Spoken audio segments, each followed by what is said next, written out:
It's win or go home time here at Zions Bank Stadium. Brian Dunseth, I'm Landon Southwick. Thanks for tuning in here on ESPN Plus and KMYU locally. Tonight should be an interesting one. Orange County, SC, and the Monarchs, both teams arguably two of the hottest teams in the USL at this point. Yeah, there's no doubt when you think about the run that Orange County is on right now. 8 wins in their last 10 matches. The good news for Real Monarchs is they were one of those losses. On the flip side, for Hamas and Alave and company, home field advantage. You're looking for the balance defensively while trying to unleash this lethal attack. There's goals in this game. You just got to find that delicate balance of making sure you get numbers forward and at the same time not get hit in the transition. One of the toughest parts for this Monarch side, they have never won a playoff game, hosting 2 playoff games in the last 2 seasons, but never have won here at Zions Bank Stadium or Rio Tinto Stadium for that fact. It's a cockiness. You have to believe that you belong. And I think that's one thing that we've seen from Hamas and Alave's side late in the season. Heading into this phase, how can you be at the top level? How can you be ruthless with your opportunities in the attack? How can you be super tight defensively without giving opportunities?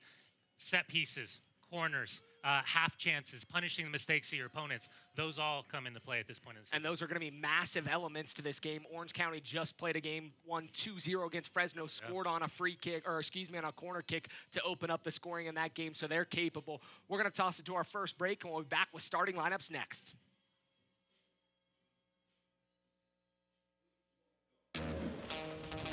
A lot can happen when your sidekick is a dog. I got this. That's why I use Zelle in the Mountain America app. It makes sending and receiving money fast and easy. So Kicker and I can keep the adventure going. Zelle is now in the Mountain America mobile app. Quickly send and receive money from almost anyone with a bank account in the U.S. Kicker, my sleeping bag. I've got this. All with the convenience and security of the Mountain America app.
Tonight's match is brought to you by Zions Bank, for banking that always puts the best team on the pitch. Zions Bank is for you.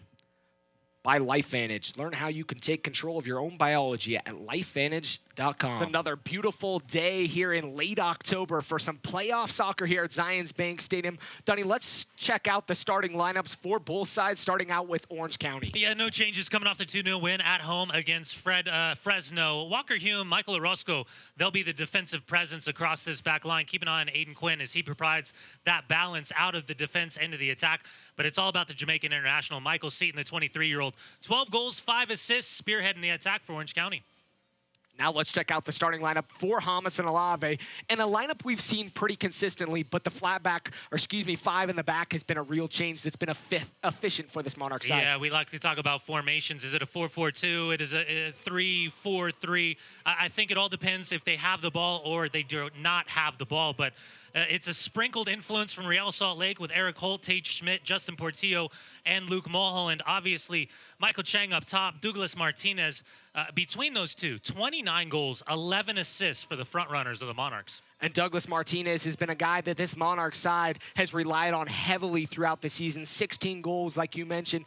And he's a player, when he plays well, the Monarchs play well. I like him. I really like him. I even liked him in his debut with Real Salt Lake. I think when you're talking about presence, athleticism, intelligence, he has all that. But I think he has this little bit of a depth in terms of his feint, his ability to cut, to move, to just really break down a back four, and then that technical ability to finish off his chances.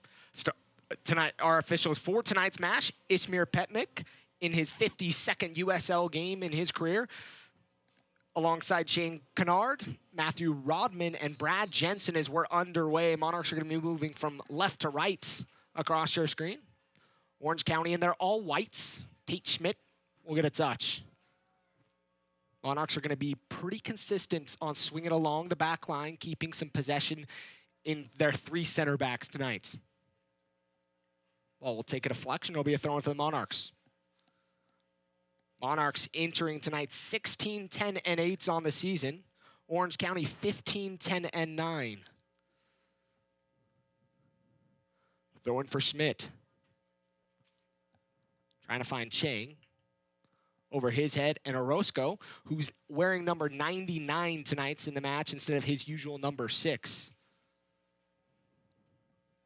So that's the invisible man out there. A ton of experience for Michael Orozco, both with the U.S. men's national team and Liga MX as well as Major League Soccer. When you have that type of calm, cool presence across the back line, it kind of bleeds that experience, as well as this man, Walker Hume. A player that Hamas and Olave, when I was talking to him before the game, was really talking about how can we minimize the effect of the big number 26, bringing the ball out of the back four, and then look to either ping on the ground to the forwards or kind of lift it up over the top into the channels. And Walker Hume, one of the reasons the Monarchs had an opportunity towards goal, Aiden Quinn slid in on as Walker Hume was off with a bloody nose, so he was not on the pitch for the first goal of the game. The last time these two teams met 2 weeks ago. Ball inside the 18 will trickle back to Ochoa. Monarchs 11-2-4 at home, Dunny, and that's one of the things that we talk about a lot. This place is really, truly a fortress for these guys. It's the consistency of the performances throughout the season, Landon, that gives you opportunities like this afternoon, where it's a playoff match and you're hosting, you're comfortable, you can come in with confidence, and I think with that little bit of cockiness of how we want to play our football, how we play our soccer, that's the one thing that Hamas and Olave was really stressing today. Put your foot on the gas pedal, see if you can cause a bit of panic. And for Orange County, first 15 minutes, I think, is vital in terms of just pure competition. And Orange County's not a team that's scared to play here at Zions Bank Stadium. 5-7-5 record away from home, away from Orange County. But they've had some big wins, and they feel like they were maybe hard done the last time these two sides met here at Zions Bank Stadium. There's experience in this side. It's worldwide experience, international experience, Major League Soccer experience. It's a fun roster to see the way that it's been put together. And today, they're going to try to put their stamp on the game. They'll be confident despite the earlier loss just a few weeks ago. Because like you said, in a lot of ways, I think they truly feel as though they deserved more out of that game. Goal kick for Ochoa. Plays it long, trying to find Chang. Headed away. Ball inside the midfield. Portillo rises high, still pinging around. Back to Holtz. Conrad Plua. Near side to Holtz. Holt finds Blake, trying to get forward to Chang. Quinn's there to intercept. Well, they're adding that physical element. Every single ball is being challenged, and you see the idea, the slow, methodical buildup out of the back. The immediate pressure is starting to speed this game up, especially in that midfield third. And something that was won for the Monarchs last week was the battle, or excuse me, 2 weeks ago, was the battle in the midfield. Really, that game changed as the Monarchs were able realized they had control of the midfield. Yeah, and one thing Homison was telling me is he wants Justin Portillo to be that destroyer in front of the central defenders. And in a lot of ways, we're seeing that matchup with Jerry Van Wolfgang, the number 7 for Orange County. For Portillo, what can he apply that first pressure? But if that ball bypasses him, can he look to back press? I think that's going to be the key, especially for the first line of defending for Real Monarchs. That's where you want to see Douglas Martinez and Michael Chang just turn, press, and just apply that pressure on Aiden Quinn. Braden Cloutier, head coach for Orange County in his 2nd season. Former teammate of mine. MLS veteran, yeah, just like you, Dunny. Such a good guy. By the way, Braden Cloutier, never wanted to go into a 50-50 challenge with. He'll take your leg off. He still looks like he could handle a nice 50-50 challenge. We could put both coaches out there and they would rock people. Yeah, my money's on Homison in that matchup, but I'll still tell you what, Braden Cloutier I thought was one of the most underrated central midfielders in Major League Soccer during his time. Just couldn't have the trust of managers. I think it happened to a lot of good players. Foul called. Noah Powder goes down, and it's a free kick for the Monarchs. Orange County had a really efficient end to the season, 9-2-0 to close out the season. They're a side that was riding high, and really their only true big hiccup was this Monarchs game. Yeah, and obviously it bleeds into the confidence of the Monarchs, knowing that regardless of their run of form, that they got the better of them. But it's always difficult to beat a team 2 times in a row. And now for Real Monarchs looking at this side, how can you find runs like this? How can you find that semblance of simple possession and kind of put your stamp on this game early? Both teams still filling each other out so far. Ball up over top, trying to find Martinez. Cut off nicely by Orange County's back line. Ball goes back to Ochoa. Maybe the heir to the RSL throne as many see him. Ball headed away. So we're gonna look at interim head coach Homison Alave. He's been a guy that's been very efficient, 44 games at the helm for the Monarchs. 21, 16, and 7 in those games. Yeah, big learning curve. Big learning curve. And I think he's done really, really well. I think in a lot of ways, Homison hasn't done anything, much like Freddie Juarez, to kind of spoil the opportunity to become full-time head coach. Freddie, first-team head coach, interim head coach, currently former Monarchs head coach in the first 2 seasons. 60 games coached for him. Then Mark Briggs took over, and now we have Martin Vasquez, then Homison Alave. Noah Powder finds Jack Blake, back to Powder. Into Mulholland. Blake's gonna swing it in, looking inside the box. Dealt with by Orange County. Austin's gonna play it out, and it'll be a corner kick, the first of the evening for the Monarchs. And for Kevin Alston, former New England Revolution man, wasn't really sure where Tate Schmidt was, ghosting off his back shoulder. Makes no mistake about it and just pushes it over the end line for a corner. And early in a match like this, that's one of those things you have to make sure you do. Keep lines clear, and if you have to clear it out across your goal line. Yeah, it's one of the worst parts, to be quite honest, about being an outside back. You have to have your head on a swivel, and if you're not sure, you got to concede. Noah Powder swinging in with the left foot. Ball put in towards the 6, cleared away by Orange County. Monarchs gonna try to recycle. Ball put back in towards Kalen Ryden, header on goal. We'll go wide, and the flag is up in our first offsides of the evening. Shouts from the bench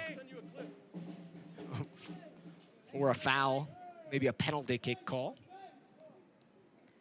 Our center referee given 20 penalty kicks in his 52 USL games. That's a nerve-wracking stat, especially in a one-and-done situation in the playoffs. And listen, you've got young and upcoming referees getting their opportunity, and they've been ID'd at this stage to take charge in playoff matches. So it'll be interesting because both coaches, both benches already been jumping on the near side AR and the center referees early in this game. Seaton, he's going forward. Seaton tries to slide it through, ball in, but the flag is up. Is Ochoa gets the save. I'll tell you what, there was 2 fouls that went unpunished right there, and Luke Mulholland just kind of clipping at the heels of Michael Seaton. Once he gets the pass off, there's no advantage being played.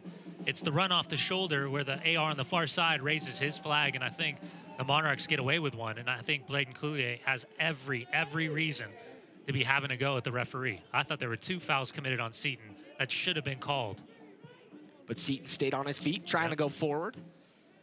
But a good opportunity that almost was for Orange County here in the 9th minute. Yeah, it's hard, right? I mean, you think about it from a referee's perspective, that delicate balance of allowing the play to develop and play through versus kind of coming back and maybe blowing that early whistle when Luke Mulholland was just nipping at the heels of the big number 9. And these two sides are going to be physical. Having played each other 2 weeks ago, they know some of the tendencies. They know some of the situations they saw in that last game. And it's playoffs, yeah. And it's playoff soccer.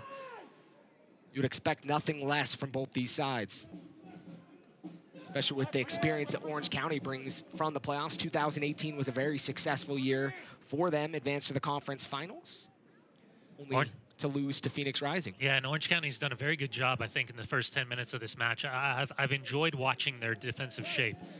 You know, the front two, front three apply that immediate pressure, but it's kind of an umbrella start. Their front three starts as this umbrella. They're forcing the ball side to side. They're conceding the simple possession.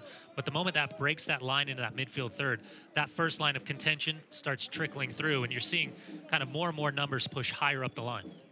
We'll continue to see each team feel each other out to try to see if they can find the decisive moment in this match, and that might be what it is. Sometimes in these playoff matches, it feels like you're going to have goals the whole game, nothing comes, and it's just that one moment. Yeah, and I think even when you watch Major League Soccer and all the playoffs for the last couple of weeks, you have some extraordinary difference makers, but for some of the other games, it's really come down to set pieces, corners, minimal mistakes, the inability to punish the mistake of your opponent. And in playoff soccer, that's the difference between, you know, going on or your season being over and being disappointed. The Monarchs want to try to continue as they've never won a playoff game. Noah Powder inside the box. Nice little move there. Can't get completely around Quinn. He's there defensively. Yeah, really good read from Aiden Quinn, just stepping on the shoulder, not biting on that little deft cut from Noah Powder. Ben Wolfgang out wide. He plays it inside the box, behind the run of everybody, and collected by David Ochoa. By the way, we haven't even talked about the 18-year-old Ochoa, starting goalkeeper for the U.S. Under-20s, part of the U.S. Under-23s with head coach Jason Kreis already. And in a playoff format, another big game and another big opportunity in terms of experience for the 18-year-old. And something we've talked about all year long is he struggled really kind of getting the true veteran experience, getting those moments where he knew he needed to kill off a game, be smart with the ball, and he's learning that, and that comes with time. As an 18-year-old, you wouldn't expect him to know it all. His ceiling, David Ochoa's ceiling, is enormous. It is absolutely enormous. Now, when it comes with the development and learning the position, I think it also comes with the conversation about maturity, because he's 18 and goalkeepers mature at various ages. But is he ready to play at the highest level? Absolutely. But I think the one thing I keep telling everybody with the retirement of Nick Raimondo, there's been a lot of really good MLS quality goalkeepers that have had to move to different teams to get their chances because of the consistency of Nick Raimondo. Now that Nick Raimondo is no longer a part of the RSL organization going forward, I think RSL's in good hands with Andrew Putna as well as David Ochoa. Both very capable goalies. Yeah, I don't think you have to go out and upgrade. No. I think they're ready. And I think a lot of people wonder, does that have to happen with both those guys who have had experience with this Monarch side, got minutes and opportunities to grow. They've also trained with Nick Raimondo throughout the season. Powder.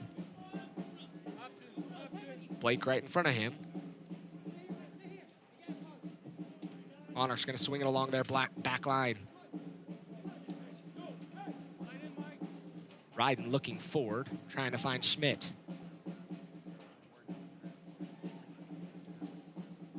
The 2020 season for the Royals, RSL, and the Monarchs is just around the corner. Visit rsl.com or call 844-REAL-TIX and get your season tickets now for the RSL family. Powder. Trying to find the run of Chang. Chang inside. Shot towards goal. It's going to go across the face, still in the area. Schmidt collects, finds Chang. Chang, shot, goal! Michael Chang in the 13th minute of play. Michael Chang, baby.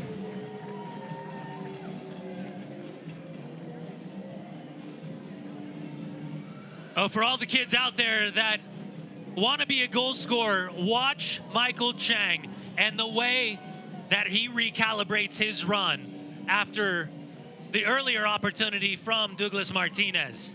When Martinez gets to the end line and that ball goes wide, look at the way he just opens up It's not even a real feint. He just checks hard to Tate Schmidt. Schmidt gets his head up, left foot ball on the deck, first time take, across the grain, much less about power, more about placement and accuracy. Breaks off the shoulder right there of Christian Duke. And a really good take, because there's nothing Frederick Duke can do about it.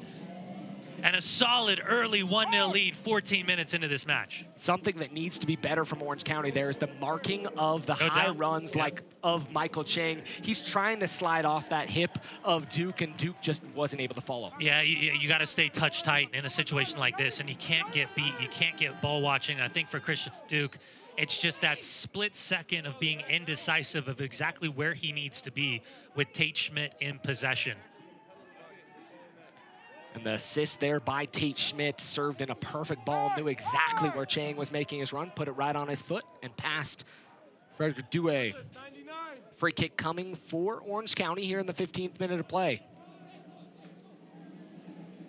Mulholland will stand in a wall in front of him. Monarchs will hold their line. Demarcation at top of the 18.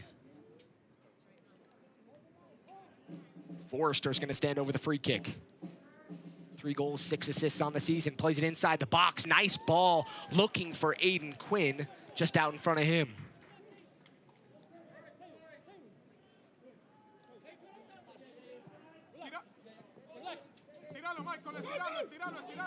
Powder into Portillo. This will afford the Monarchs a little bit more space in the midfield as this game starts to stretch out. Flag stays down. Handball called by the center referee.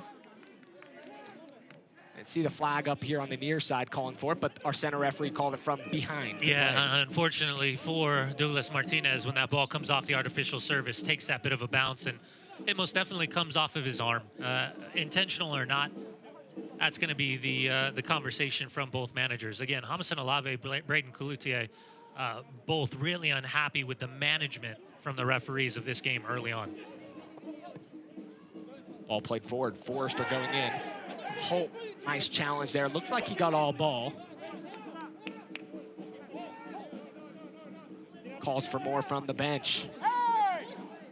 A heavy challenge from Eric Holt. The intent is to win the ball, gets a piece of the player as well. But this is playoff soccer. This is what we're expecting.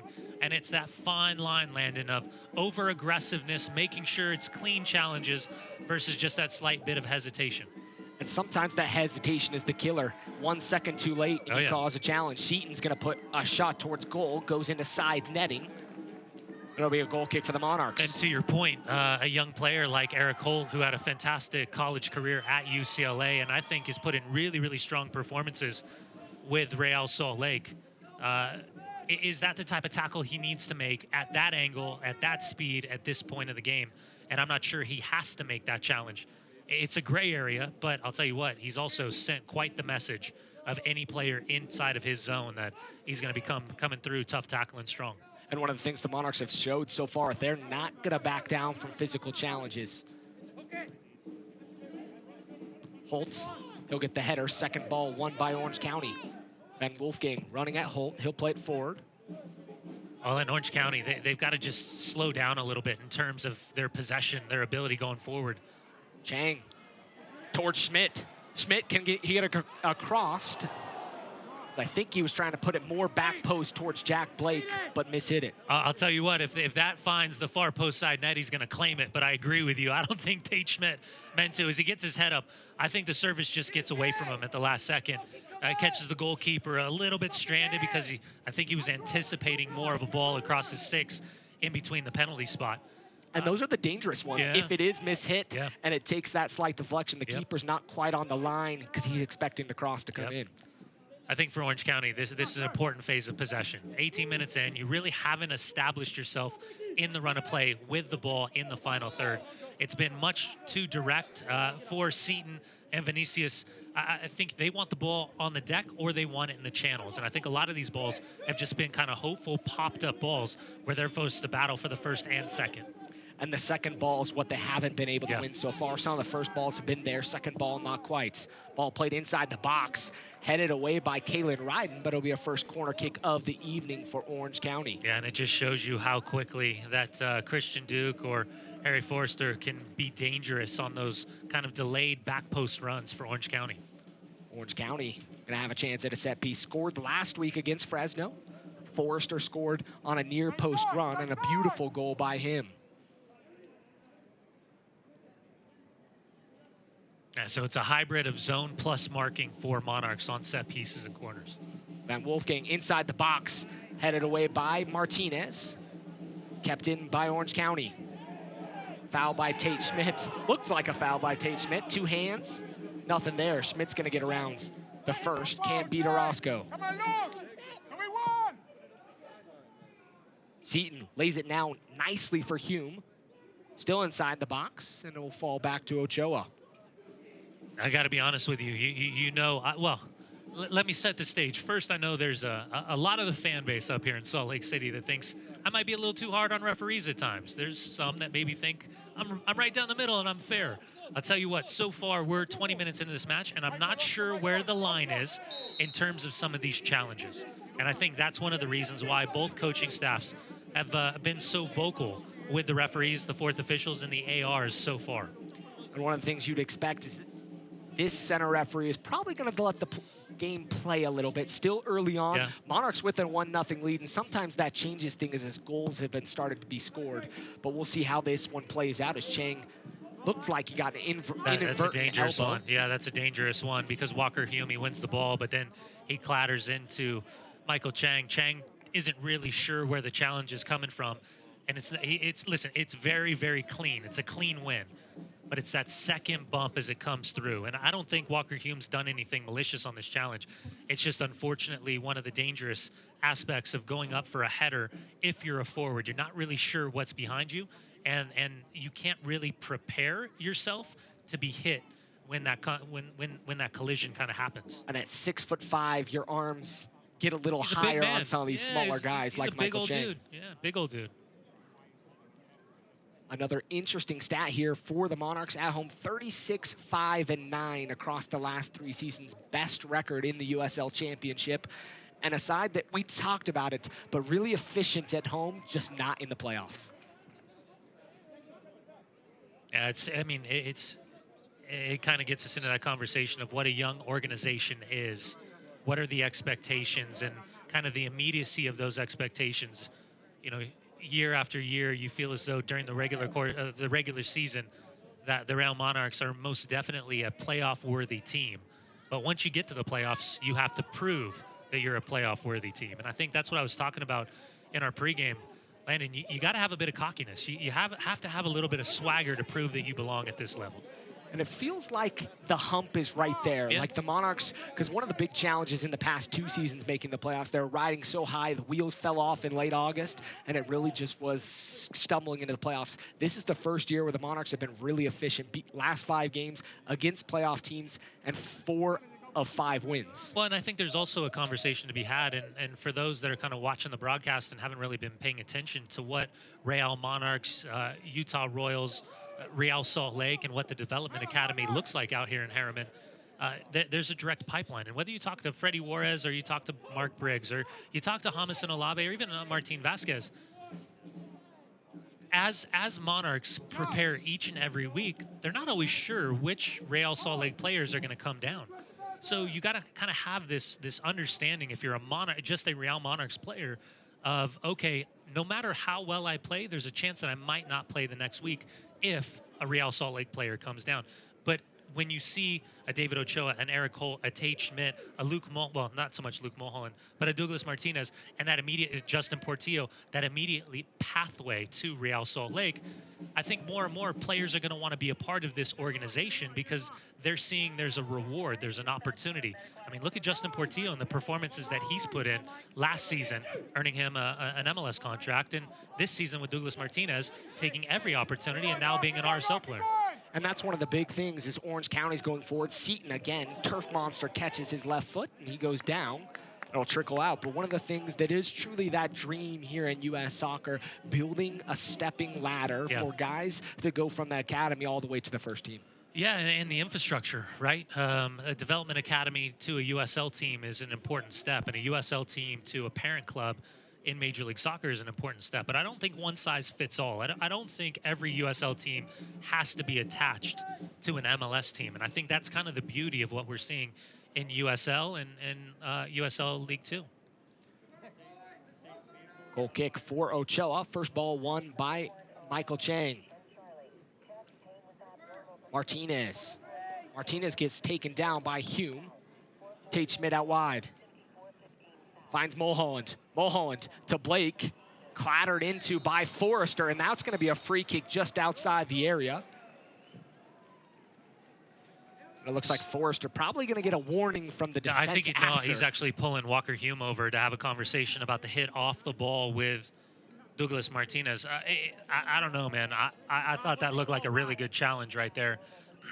And unfortunately, excuse me, I think that for Orange County is they're trying to add a little bit of the physicality to put the stamp to get back into the game. I think they're running a foul with the referee.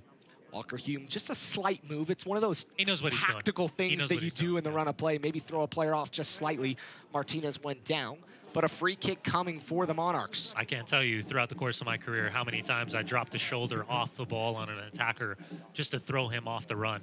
It's a part of the game, and if you're a center back, every center back does it. It's just the question is the hand caught in the cookie jar too often?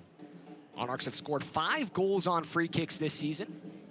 A few of the players standing over have been those players that have scored those goals. It looks like we're going to have Jack Blake from this distance. Yeah, based on his body language and the steps from the ball, it looks like he wants this first time. Just outside the area. 4 men in the wall for Orange County. Jack Blake, Monarchs lead 1-0 here in the 26th. Jack Blake approaches. And off the woodwork. Just by inches, Jack Blake misses the opportunity to double the lead for the Monarchs. Yeah, fantastic technique. Quick step, 2-step, and then strike. And goalkeeper, he's stunned. He's watching. He's not moving. And unfortunately for Jack Blake, maybe a yard or two too close. He got it up, got it down. Unfortunately, just couldn't get underneath that crossbar. Hume to Orozco, who leads the team in touches tonight with 22. 89% pass accuracy so far from him. Select is the official ball supplier of the USL Championship and many of the finest leagues in the world. Since 1947, Select has been the leader in soccer ball quality and innovation. For the latest Select products and special offers, please visit selectsportamerica.com. Powder. A foul going to be called on the Monarchs right in front of Orange County's bench, and you could hear the frustration. Well, and that's where you're going to start to see this game ramp up quickly. It's the 20-year-old Noah Power. I want you to watch the way he separates the player from the ball. He steps over the ball, and what he's trying to do is he's trying to separate the player, hip check, turn, and explode. It's absolutely a foul, but unfortunately for Vinicius, he takes a brunt of the long, lanky-legged Noah Powder right there. Noah Powder, a former Orange County player last season with the side. Side that's been an efficient starter for the Monarchs all season long. Yeah, kind of interesting, and you don't see this too often, but both kind of wing outside backs left-footed with Powder on the right, Tate Schmidt on the left. A little bit more of an opportunity for him to cut in. Chang's going to race forward. Hume deals with it roughly. Chang inside the 18. Michael Chang cuts back. Can he find Martinez? Martinez, goal! Dougie Fresh doubles the lead.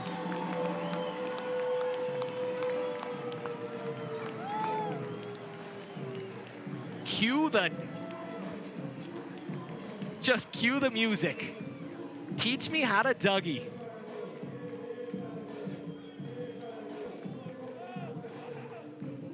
A massive opportunity, but an even bigger mistake from Walker Hume. Give all the credit to Michael Chang. As the big old center back hesitates, not really sure where the Cuban attacker is, he kind of just pushes it down. He's nervous. He's not really sure where Chang is. Chang picks his pocket, but it's the Cruyff right there. It bites the 2 center backs, and Douglas Martinez completely unmarked. Alston can't get across. Calm, cool, collected. 17th on the season, and makes it 2-0 here at home for Real Monarchs. Douglas Martinez now ties the Monarchs season goal total with Chandler Hoffman at 17. Michael Chang now with 7 assists on the season and 38 career assists in the USL Championship. That's the all-time record in the USL Championship. Couple clear of Herrera. Really important phase of the match for Orange County now. Disappointment in the first 30 minutes in the manner in which you've conceded both goals, but can you cause some havoc, get yourself back in, maybe nick a goal? Because the halftime break right now for Braden Kudia is going to be nothing more than disappointment. If they can pull one back, they've given themselves a little bit of hope, a little bit of momentum for a second half. But what a start it's been for Hummus and Olave's men. Finding the correct balance. They kind of rode the wave of the storm from Orange County in the first 10, 15 minutes. Has really settled in well. And again, I go back, Landon, for Orange County, they got to figure out a way to have better, simple possession, better ability to find the front runner's feet as opposed to some of these half-chance balls that the front runners are forced to fight first and second challenge. And something you talked about earlier is those simple mistakes sometimes are very costly. As Hume got caught just waiting for that ball and got caught in a situation where it gave the Monarchs a quick counterattack that provided a goal. 30th minute of play. 2-0 Monarchs here at Zions Bank Stadium in Harriman, Utah. A beautiful, slightly cold Saturday afternoon. Not as cold as last Saturday. Not at all. Those fans, they were weathering the storm at the Riot. Ball inside the box. Seaton goes down and pushed away by Powder, and it'll be a goal kick coming. Looks like our center referee is saying. Well, what Seaton's doing is this ball coming in. Look, Eric Holt, they're just pushing and tugging, just pulling and tugging. And Seaton is actually swim moving his left arm over and then inside of Eric Holt to kind of draw a little bit more of a contact. One of those parts of the game. Corner kick coming for Orange County. Inside back post, cleared away by the Monarchs. Still inside the 18 as Jack Blake got his foot on that one. Out to Forrester. Forrester inside the box, cleared away by Holtz. And Alston's gonna settle. Monarchs are gonna try to get their lines up. They'll go back to Dewey.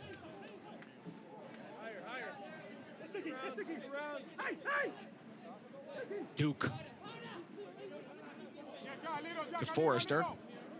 3 goals, 6 assists on the season. He's been lighting it up as of recent. And again, just really good shape from the Monarchs right now. You're up 2-0. You can concede the simple possession across the back four. But again, it's almost a Christmas tree formation. You just imagine a Christmas tree. Douglas Martinez is going to be the top, and then they're going to just drop to a 5-man back line as it gets deeper and wider in the simple possession for Orange County. Forrester takes a deflection. Jack Blake settles. Blake trying to find Martinez, and another opportunity. Hume, Orozco's coming towards him. Douglas Martinez, step over. Takes a shot, deflects, and it'll stay. It's going to go out of that play, and it'll be a corner kick for the Monarchs. Big opportunity on another mistake by Orange County. You know, it's one of the reasons why Walker Hume's not at a higher level. I mean, this is the third blatant mistake that he's made in this match. Big presence on set pieces, but if you're going to get hung out to dry like this, he's got to be really thankful that Michael Orozco, right place, right time, takes a deflection with just that drag leg from Orozco and earns the corner as the opportunity kind of shut itself down. And you have to wonder if that last mistake on the goal is just looming large in Hume's head. Portillo's going to step out to take the corner kick.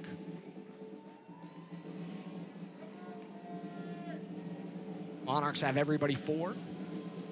Except Powder and Schmidt.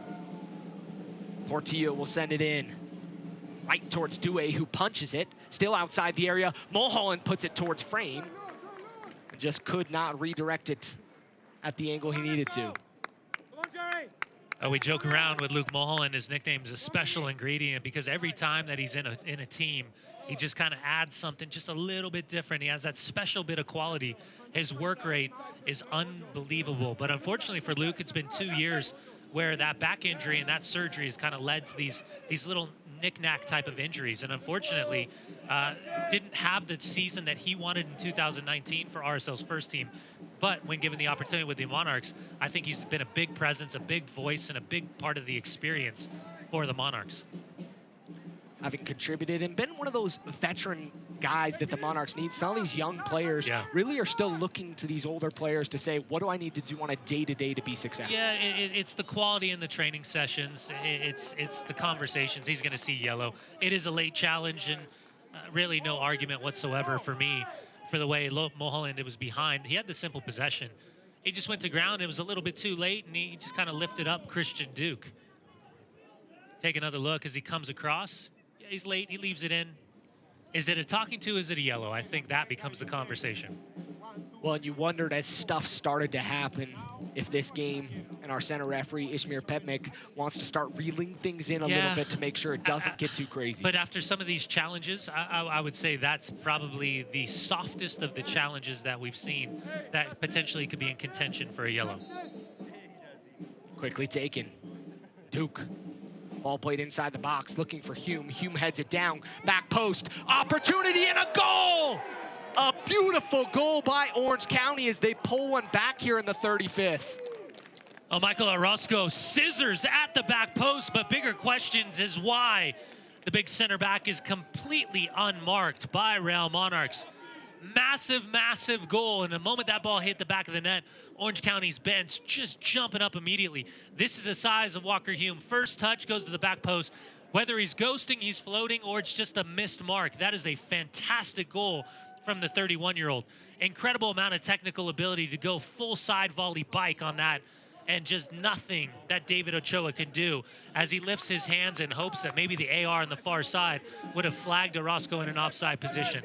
Fantastic goal for Orange County, and momentum and confidence coming back into this side. As we get later towards the halftime whistle, one of the big things for Orange County was, would they answer and try to collect themselves and get back in this game? Because you go down to that third 3-0, and it really becomes very difficult. Yep. Now 2-1, it's a measurable game for them. But you have to wonder, the missed opportunity by Douglas Martinez, that really could have been maybe the sealer. Yeah, Blake off the post as well. There's challenges, or there's opportunities in this game. Hume. Fans, the USL is proud to unveil its elite youth platform, the USL Academy. The innovative new platform will allow clubs at all levels across the USL to develop its local youth talent and compete at the highest levels across the United States, including the National USL Academy Cup. For more information, visit uslsoccer.com/academy. Plua out wide to Ryden. Schmidt. Monarchs are going to keep possession. Orange County has their bench up moving. David Ochoa reminds me so much of a really young Nick Armando. The ability with the ball at his feet, how comfortable he is, just pinging dimes, 20, 30-yard balls at diagonals, and just playing it out of pressure, knowing that no matter what, you can kind of utilize an 18-year-old goalkeeper to kind of go out the other side and be totally comfortable with the way that he's going to make his decisions. Martinez settles nicely, plays it inside the box, trying to find Chang as Powder's back up and moving. Ball's going to go wide. Vinicius is going to chase it, unable to get on the end, and it'll be a throw-in for the Monarchs.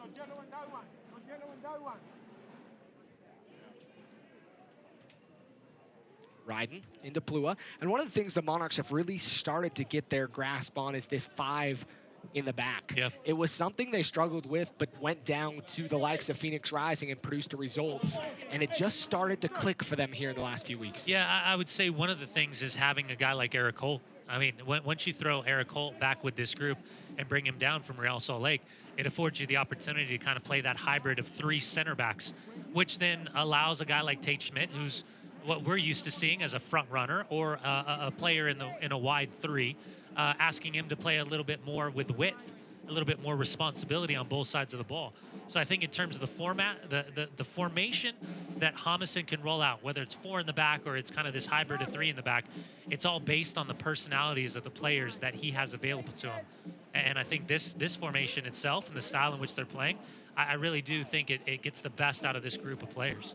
Definitely 3 very strong center backs in Ryden, Plua, and Holtz. Schmidt goes in, foul called. Not sure that there was much there, but Alston goes down. It'll be a free kick for Orange County. Yeah, not a lot there. I think probably just good experience from Kevin Alston. 31 years of age, so many games with the New England Revolution, a former MLS All-Star. And at this point, I think maybe just a little savviness when he was battling right there with Tate Schmidt to earn the foul. Something Orange County's going to need as they're trying to battle themselves back into this game. Down 2-1 here in the 39th. I'd like to thank all those of you tuning in from California, especially the CLC supporter group from Orange County and the watch party at Left Coast Brewing Company in Irvine, California. Ball back. Portillo was there, leg left in. Yeah, we're going to see another yellow. I think it's Forrester. Forrester. Yep. Forrester's going to see yellow here in the 40th minute of play. 2 yellows shown so far. 176 yellows shown in 52 games by this center referee. Average of 6 a game. So we've seen 2 so far through 40. So you're going to see a replay look at that. Yeah, I think that must have been more for the intent from Forrester to get a piece of Portillo, because it's obvious that Portillo jumped himself out of the way of that challenge. Chang playing with confidence. Gets it back to Schmidt. Forward to Mulholland. Mulholland inside the box. Mulholland went down easily, but Forrester was there defending nicely, and it'll be a corner kick for the Monarchs. Yeah, 2 Englishmen going at each other as Forrester recovered right before Luke Mulholland could get his shot uncontested off inside the penalty area. Good jump, good pick out, and right there, just pickpocket touch over the end line. Another corner, and kind of see the matchups right now. Again, a little bit of a half zonal with individual marking right now for Orange County. Couple players in on the 6 for Orange County. Hume and Seaton. Portillo sends it in. Headed away by Orange County. Powder is going to try to get the second ball in, but not played well. Counterattack coming here for Orange County. Cut off nicely by Jack Blake. The captain able to slow things up, and that ball gets through, and Orange County definitely has numbers to go yeah, forward. It's massive the way that they back pressed and defended. I don't think Powder saw Kevin Alston kind of ghosting on that far side. The ball just did not have the pace it needed. Powder's going to get it back. Powder gets around from 2 defenders, plays it into Mulholland, gets the return ball, tries to get it back to Mulholland. And Orange County's going to try to counter. Van Wolfgang. Quinn's going to make the overlapping run around him. Holt steps up nicely to cut that one off. Yeah, Van Wolfgang really hasn't had any touches to get himself into this match, especially when you're kind of playing that central creator underneath the front runners. 2 weeks ago, he was a guy that provided many opportunities for Orange County. Did not find himself on the score sheet, but put in some opportunities. Well, they have such a big presence coming off the bench with Darwin Jones returning and his availability tonight. 12 goals, 6 assists on the season. Former UW Seattle Sounder, I think at some point will obviously be introduced in the second 45 minutes. Chang settles. Trying to get around a couple defenders. Alston there. Cuts off the run, and Dewey will collect. 4 shots, 2 on goal for the Monarchs. 1 shots and 1 goal for Orange County. Seaton trying to find the run. Nicely there, but Ochoa there to collect. As Vinicius tried to make a nice little run. Just did not have the pace behind it on the shots. Fans, you can continue to enjoy the USL on ESPN through the 2022 season. The USL is excited to announce that the championship and League One will remain with the leader in sports for 3 more years. ESPN Plus will continue to be the home of all things USL, and at least 19 games a year will be featured on the ESPN family of networks, including 9 games on ESPN Deportes. Continue to follow, support, and watch your club on ESPN and ESPN Plus. Throwing for Orange County. Seaton. Heavy touch, no one there.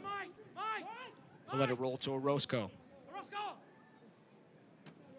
Wearing number 99 tonight, instead of the number 6 that he normally wears for Orange County. Monarchs trying to get their lines up. Yeah, too slow. Way too slow. They got to get that line up. The idea is if you're leading that back line, you want to make sure every time that ball goes backwards, you want to get 10 yards up, minimum 10 yards up every single time. Ball's going to be up over the head of Vinicius. Tries to keep it in, does just in front of the corner. Holt defends him. Played back. Another ball coming inside the box, headed towards goal, just wide. As Seton gets an opportunity, Plua just waited for that one to come in, and Seton beat him to the challenge. I think that's the strength of the Jamaican international. He's a big body, very good recognition of where he needs to be in wide service, and right there rises up well. It's 2v1. He goes for the glancing header to kind of just push that redirect to try to pick out the left-hand side of David Ochoa. Orozco. Landon Southwick, my partner tonight. Brian Dunseth, former MLS veteran, RSL broadcaster, and you name the rest of the networks that he broadcasts on, but when I get the pure veteran in the opportunity, booth. yeah, I'm a sucker. I'll jump on anybody's broadcast that'll give me the chance. Getting shout-outs from Mike Watts. My man, Mike Watts. Called a bunch of the CONCACAF Champions League games back in the day down in Southern Florida. Very recognizable voice around the USL Championship, one of the finest. Yeah, no doubt. Great pipes. Better human being. Ochoa. First ball looking for Douglas Martinez. Rises high, second ball won by the Monarchs. Chang trying to find Blake. Blake slipped in. Jack Blake trying to find Martinez. And Dougie almost had another opportunity. Mulholland recycles, ball played in, headed away by Hume. Portillo steps up. He'll take a crack and it'll go wide. Now the game found life just when Orange County was finding themselves kind of pinned in and lacking a bit of confidence. What a massive goal that was for Michael Orozco. And now with the game wide open, you can feel Real Monarchs kind of pushing to see maybe they can sneak that third. But if this halftime whistle blows here in a second, they'll be disappointed in the manner in which they conceded that goal with that opportunity to head in 2-0 at the break.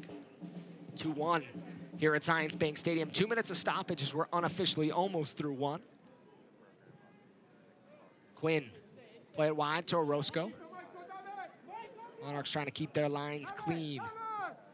Trying to keep that 1-goal lead into the halftime break. Played forward over the head of Seton, and Ochoa will collect. He's going to kill off a little bit more of this first half. He heads to the corner. I think Michael Seton, once again at 23 years of age, proves that he doesn't need a lot of opportunities. He'll even sniff out a couple of half opportunities and still be dangerous. It hasn't been clean, the possession or the build-up to get him the chances that he probably deserves with his movement off the ball. And I think that's one thing that tactically that Braden Cloutier and company will want to see better in the second half. Douglas Martinez picks up his head, trying to find Chang. Takes a deflection as Forrester checks back. Yeah, I think he was actually looking for Blake, and Blake had held up his run, so I think that would have been a soft turnover anyways had it not been cut out. Things that Orange County has struggled with are those little mistakes so far. It's just been little things, bad giveaways, lackadaisical defending, and the Monarchs have the advantage because of that. Well, I'll be honest, I'm a bit surprised at how I think sloppy is the right word. I think I'm surprised at how sloppy Orange County's first 45 minutes was, considering the run of form that they're in, winning winning 8 of their last 10 matches. A bit concerning to see Douglas Martinez, as soon as that whistle blows, sits down and starts reaching for the back of his left hamstring. It'll be interesting to see what changes are made with or without substitution patterns during the halftime break. Monarchs are going to take a 2-1 lead to the halftime locker room. And we'll toss it to our first break, and we'll be back with first half thoughts after this.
Mr. America.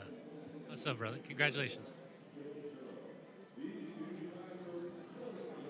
should probably have the new guy out there in his turnout.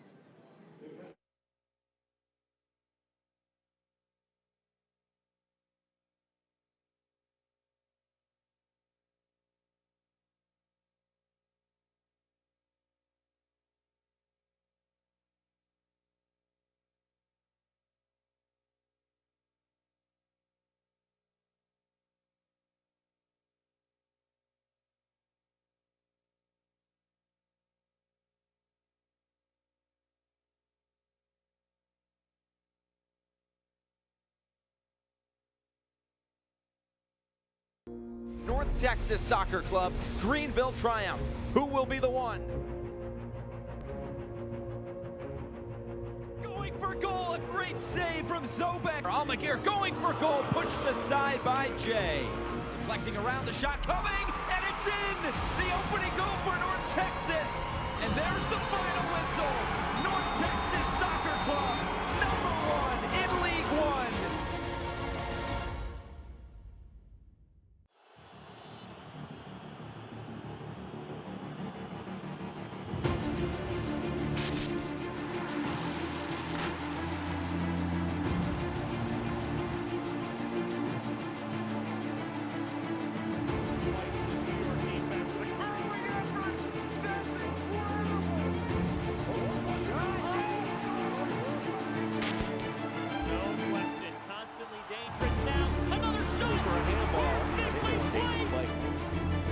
Served in. Clever will take a shot. He fires it home. In the ball. Oh, it's excellent finish. Right and in. Inside the box over there. Blue shot. Guys can find Mancelli, who takes it out of the air and forces a brilliant save. That's a great goal. Post. Partida puts it in. Big shot. He scores. He's going to take a shot, and Tampakis diving a period away. Back in, finds the head of his man, and Reno has leveled. Tazak's aiming. It's a drive, and what a save by Matt Pickens. Anybody's in front of him. Can he pick it out? It's a shot down. It's off the post and in.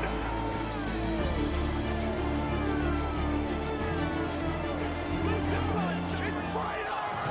What a hit. New Mexico equalizes in the dive offense. Cutting back, Williams wins it. Seconds remaining, and that will do it. Chip it up over the top. This ball's for Eddie Volson. Eddie Volson with a thunderous strike. Are you kidding? Sion McFarland. Insurance has arrived for the win. Van Schaik steps up and he scores.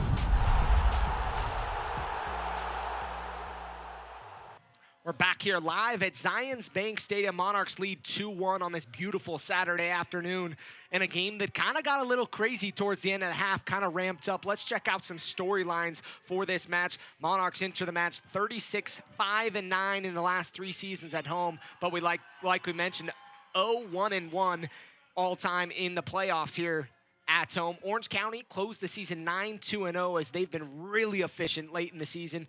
And the winner of this afternoon's match plays either Phoenix Rising or Austin Bolds in what should be an exciting game for the team that moves on. Yeah, I think one of the things that we've talked about throughout the course of this match is the Real Monarchs, they have to act like they belong. And I think every single regular season, we've watched the way this team has performed. And we said, okay, that's a playoff team. And then they get to the playoffs and one thing or another happens. This year, they have to have that cockiness, have to have that swagger. There is no easy path to the conference finals. You're going to have to go through some of the big boys. So I think this afternoon starts. 2 goals in the first half, strong start. The manner in which you concede, not so much. So this second 45 minutes, that cockiness, that swagger, that ruthlessness, I think that's what you want to see from Hamas and Olave's side. And both these sides are riding high, but they're going to have to go into a tough matchup with either Phoenix Rising or Austin Bold. And you know that people are thinking Phoenix Rising will advance from that game, and that's a tough game down in Arizona. Well, I think the one thing that's going to be interesting about Phoenix Rising is that it's insanely obvious to everybody the quality of Phoenix Rising. But with that, Landon, comes a ton of pressure because when you're the favorite, the weight of that expectation somehow permeates down in kind of weird ways. In 2017, the Monarchs showed that, Yeah. falling out on PKs to Sacramento Republic, the last team to make it in the Western Conference on PKs. Let's check out the team of the week for the USL as Kaylin Ryden makes that team. And you can recognize a few of those faces. Muse, a U.S. Youth International, John in Phoenix, and Lewis in the center of the park was our player of the week. 1 goal and 2 assists. We're going to toss it to another break, and we'll be back with first half statistics after this.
Tonight's halftime is presented by America First Credit Union, ensuring the financial health of local families and businesses for 80 years.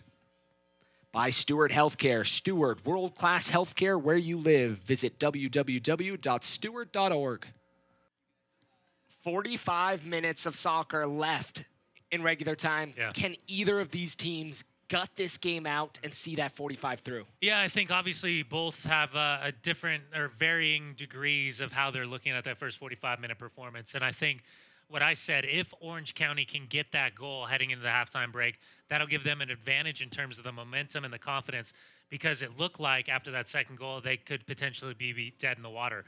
So when does Darwin Jones get introduced? And when he does get introduced at some point, because inevitably it's going to happen, how does the tactics switch? Is it like for like, or do we see a switch in the midfield that maybe gives them a little bit more tactical nuance to deal with Real Monarchs' attack? On the flip side, I'm concerned about watching Douglas Martinez reach for that hamstring. And if he's not a part of this team in the second half, that has huge implications. So it's all going to be about substitution pattern. But within the substitution pattern, I always try to remind people, it's easy to tell me who's coming on. It's more difficult to say who's coming off, and how do you find that balance to give yourself that momentum and not open up yourself defensively. And maybe a little easier for the Monarchs. It would have to be a like for like in that situation, but would change the style. On the opposite side, Orange County has a lot to look at and some opportunities maybe to see there. Let's check out highlights from the first half and the 3 goals that we saw in that first half. Well, the first touch, Tate Schmidt finds Michael Chang, and he just redirected his run. He recalibrated his run after Douglas Martinez had gotten to the end line. Good little run. And then he picks the pocket of Walker Hume. Criminal decision in terms of a ball bouncing. He lets it. He doesn't attack. Then he gets chopped, and that's a really good take from Douglas Martinez as he takes it first time, just the left-hand side for the goalkeeper. So up 2-0, 29 minutes in, and then Walker Hume pulls one back. What a great side volley. Opens it up, side bike. Michael Orozco, he's a center back. He's not supposed to be able to do that, and yet he does. Fantastic goal for Orange County. A thing of beauty. We're going to take another break before second half action next.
Second half underway here at Zions Bank Stadium. 45 minutes left here in regular time.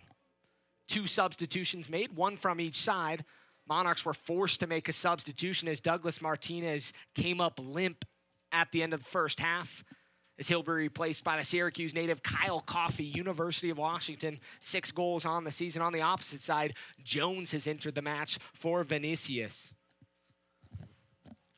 We knew that we'd see Darwin Jones at some point in this match. Braden Coutier wasting no time getting on his field.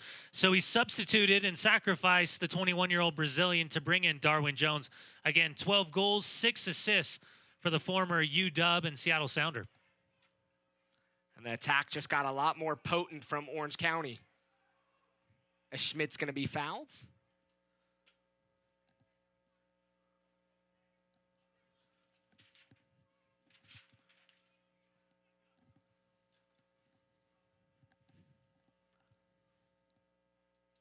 Plua to Ryden. Looked like Orange County made a second substitution as well. We'll get that number for you here shortly. Crisostomo just come in as well, start the second half. So a double change in the midfield. Ball's going to slip all the way back. Dewey's going to let it cross the line. It'll be a goal kick coming. Looks like Christian Duke was sacrificed at halftime. And usually we do see that change coming around the hour mark. Crisostomo coming in for Christian Duke. So like for like, not so much so Darwin Jones for Vinicius. Darwin Jones will be asked to kind of, I think, patrol the right-hand side, but not be responsible for the right-hand side. And I think now you're seeing a bit more of a tactical adjustment as well, as Darwin Jones will play kind of dual front runner with Michael Seaton. See if they can put some more pressure along the back line and the three center backs of the Monarchs. Giveaway there, Orange County. Monarchs will get the throw in. Powder. Coffee gets a touch, kept in by Chang, tries to tiptoe. But it'll be out, and it'll be a throw in for Orange County. Well, and the risk for Braden Cloutier to bring in Crisostomo as well as Darwin Jones is now the obvious, that you've burned two substitutes right off the break. One of those challenges, as a game gets late, if this game goes into extra time, that's going to be a real concern. Plua, nice little sportsmanship there. Make sure Seaton's all right, throw in Monarchs. Obviously, the Monarchs with a 2-1 lead do not want to get to that point. But Braden Cloutier throwing it all forward, seeing if he can change the outlook of this game. Right, and immediately you change the momentum. By the way, Forrester just dragged his cleats on the head of the player, doing it on purpose. He knows exactly what he's doing. Forrester sitting on the yellow in the 40th minute. If there was VAR in play, I'll tell you what, Forrester would be in big, big trouble. Interested to see the management of the referee right now, because he's already sitting on a yellow. Sitting on the yellow. He's sitting on the yellow, and watch, and watch this again. Watch what Forrester does. It's the challenge, whatever. The challenge is okay. He goes through. He gets a piece of him. He's challenged Coffee from behind. But it's when he's on the ground, he walks through, and he drags his foot right here. He can easily avoid him, and right there, see, he kicked him on purpose. And he's going to see the red card as conversation went between the AR and the fourth official with our center referee, and a red card shown. Orange County is going to play the rest of this half down a man. I'll tell you what, again, Landon, I saw it immediately. I saw it immediately. He knew exactly what he was doing. He's popped his top. He's lost his mind.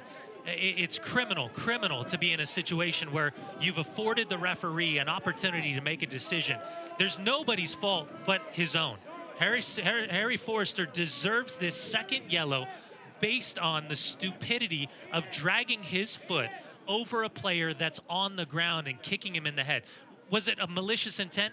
The malicious intent was just making sure he got a piece of the player while he was on the ground. It's not like he stepped back and kicked through him, but he knew what he was doing. He was sitting on yellow, and now he's completely transformed what this game looks like and any type of momentum Orange County had with those two changes coming in the second half. Orange County will play the rest of the second half down a man, and that's going to be a struggle. Now it became those switches you made at halftime with two players coming on attack-minded. Now you have to shift the way they're even playing. Yeah, you're changing the shift of the team. You're changing the shift of the dynamic. That now this is just going to be pure counter-attacking opportunities for Orange County. It's going to be less about possession.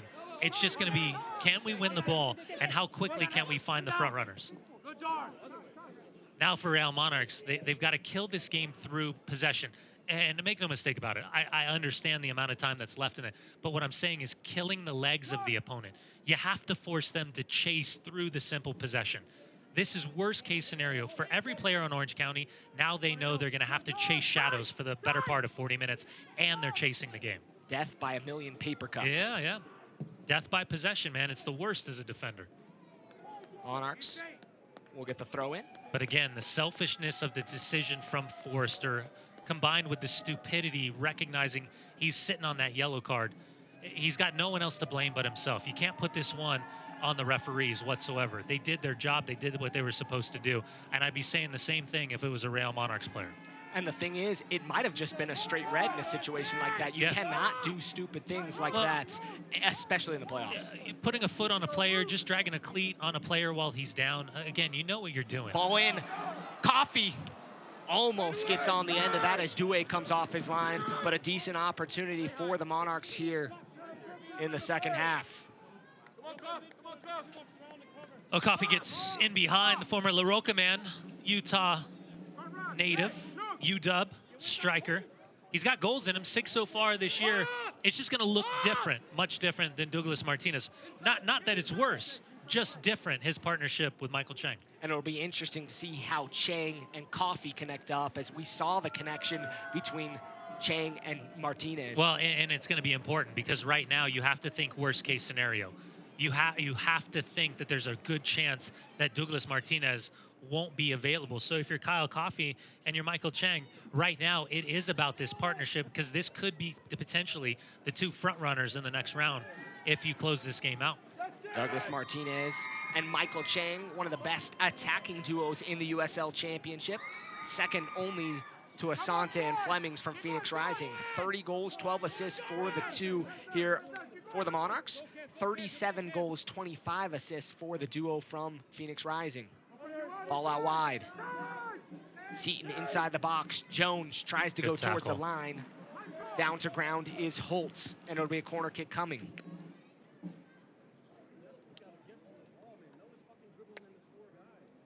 Quinn will step out to take the corner kick. First of the second half.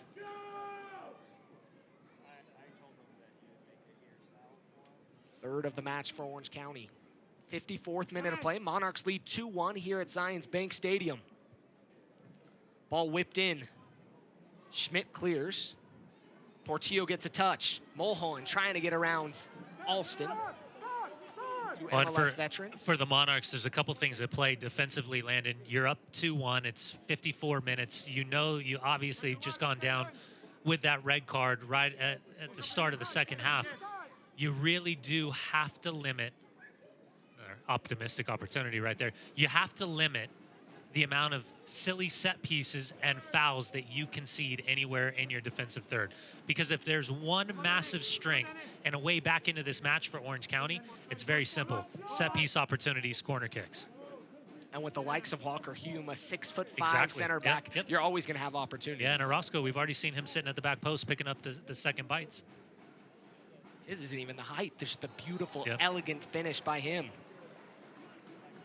I told you, us center backs, we got stuff in us. We just get made fun of when our shots end up in the parking lot. Which happens more often than not. It's true. Aggressively true. But we've seen another center back, Conrad Plua, throw a bicycle kick here at Zions Bank Stadium earlier in the season. So we know it's capable. Giveaway by Holtz. Van Wolfgang into Quinn. Quinn with the big switch, trying to find over the head of Ryden. Ryden does nicely to head it back to Ochoa. Yeah, great stuff from Ryden. It's an awkward height. He knows how to push it back right to Ochoa. Mulholland slides through, has a couple around him, tries to get it away. Alston comes in, tough challenge. Mulholland down, free kick coming for the Monarchs. He's got 3 players around him. Luke Mulholland's looking for the simple ball to play out, and as he kind of pushes it through, Alston just gives him a bit of a shoulder charge. He knows what he's doing. Free kick for the Monarchs. Monarchs going to put some numbers forward. Can they take advantage of set pieces? You could hear Real Monarchs coaching staff screaming at the big boys to get forward. Powder and Schmidt will stay. Portillo is going to stand over the free kick. Line held on top of the 18. Ball played in nicely, and Hume directs it towards goal. Yeah, it's a great ball, because I'll tell you what, Landon, defenders never want to be facing their own goalkeeper with the trajectory of this ball, because it's a slight deflection like that that could end up in the back of your own net. Hume checks out, Douay comes out a little bit off his line, and that one's in the back of the net. Seaton running forward, Plua with him. Yeah, but where's the back press? Where's the back press right here? Ball swung wide. Orange County trying to get it out wide. Jones inside the 18, cuts back towards goal and wide. but not the opportunities if you're the Monarchs that you want to be giving up. Yeah, Joseph Amico, the 24-year-old outside left back, gets forward, and as he opens up his hips and he shapes, he doesn't miss that far post, that left post of David Ochoa. Out of all of the defensive kind of situations we've seen so far, that was by far the worst for Real Monarchs. Absolutely horrible shape defending and conceding that opportunity. You have to wonder. Zero recognition. Coming out in this second half, the defending hasn't been as crisp for the Monarchs. And maybe it's the hold-up play. Douglas Martinez provides you an opportunity to hold up, get your lines clear a little bit. He's not in there, a different style. Yeah, it is a different style. And I think there's something that is often talked about, but I don't think people kind of buy into it too much. And that's very simply when you go down a player, everybody understands that they kind of have to lift everything up. They've got to add a little bit more. And I think right now the response since that Forrester red card around the 50th minute, you've seen in Orange County kind of raising their level in terms of competitiveness. And for Real Monarchs, the challenge is 2-1 at home, and you're up a man. In the back of your head, we're up a man, and somebody else has it. Somebody else can cover me. Schmidt, he's inside the 18. Tate Schmidt trying to put it across goal. Bouncing still inside the area. Jack Blake! There's number 3. Materialized almost out of thin air, but the Monarchs take the 3-1 lead. I'll give Tate Schmidt all the credit in the world, but I'm still trying to figure out what Walker Hume was trying to accomplish with that clearance, because he just pushed it right back into Tate Schmidt. And Real Monarchs with the 3-1 lead. Blake just sitting home for a tap-in as helter-skelter defending from Orange County. And it's an early ball up over the top that sprung Tate Schmidt to afford the Monarchs this opportunity to get in behind. Great ball from Portillo. Schmidt gets his head up, gets in behind Alston. First cutback, and what's Hume doing? What is Walker Hume doing? How do you not put that over the sideline for a throw-in? He's just pushed it back across the face of his own goal. A shocking decision from Hume. Then he goes to 50-50 and gives Schmidt all the credit in the world for reacting quicker than Hume, punishing the mistake of Orange County, and Blake giving Real Monarchs the 3-1 lead. Tate Schmidt 2 assists on the evening as he's having himself a game at the left back position tonight for the Monarchs. Ball in, Van Wolfgang gonna get it inside the 18, tries to play it across to Quinn, takes a deflection, and Monarchs will clear. Now the game gets interesting for Orange County. Down 3-1, 60th minute of play. What needs to happen? Oh man, what needs to happen is they need to find the ball. I think when I talk about defending with possession, I think sometimes that's the most important thing you can do, because it gives you the opportunity to take a breather and keep that most important possession. Right now, for Real Monarchs, it's not only the decisions with the ball, but more importantly, I think it's the decisions off the ball to create that space, create that little bit of more of a gap for opening. And it looks like Braden Cloutier is thinking about making his third and final change. Actually, no, that's just the bench coming back from warm-ups, coming back from the halftime bench. So it looks like he's still going to hold on to it right now. But right now for Jamison Olave, he's burned 1 sub. What subs does he want to make as this game progresses in the final 30 minutes to maybe close this midfield up a little bit more? Jack Blake, he's going to take a shot. Douay collects. Nice bend there, just not the pace to catch Douay off guard. Monarchs have their bench up working. Yeah, and it sounded like Braden Cloutier, our outstanding job with our field mic, sounds like he's just saying go more into a 3-4-2. Provide them a little bit more balance and numbers in the midfield, but the risk is having just 3 defenders across the back line. Jack Blake dancing around. Looks like he's going to win the free kick for the Monarchs, and that's going to be a yellow card probably shown. Amico's going to get one. You can see the frustration. And the moment that you blast the ball 40 yards into the stands, you most definitely are probably going to be shown a yellow card. Yeah. Looks like he's got it in his hand, and he'll see yellow here in the 60 seconds. Oh, no, he's just going to have a conversation.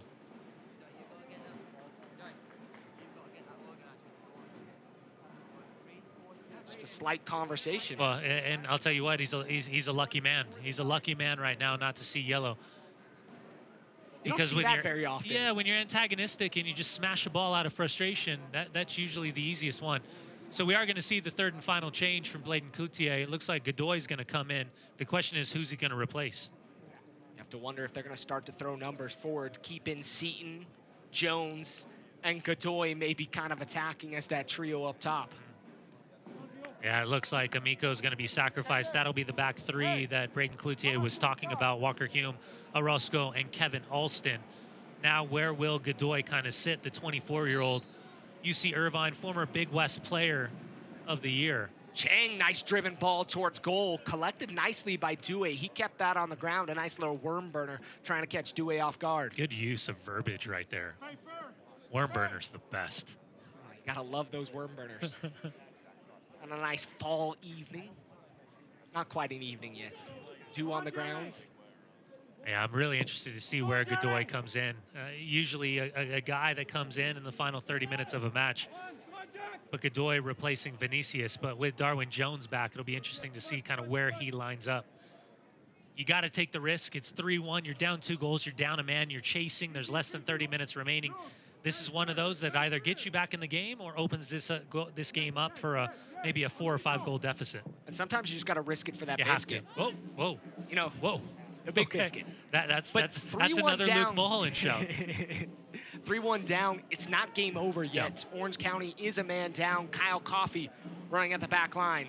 Coffey still inside the 18, still with it at his feet. He's going to keep possession. Smartly working the ball around, tries to get it around to Roscoe. The U.S. International says no. Former. Correction, former U.S. International. The one thing I love about Michael Orozco is throughout his career, whatever team he's on or whatever the next location or even the name on the back of his jersey, there's always something a little bit different. He was tried and trusted, though, with Jurgen Klinsmann and played such a massive, massive role for the U.S. men's national team for about 3 or 4 years. Like you mentioned, that substitution happens.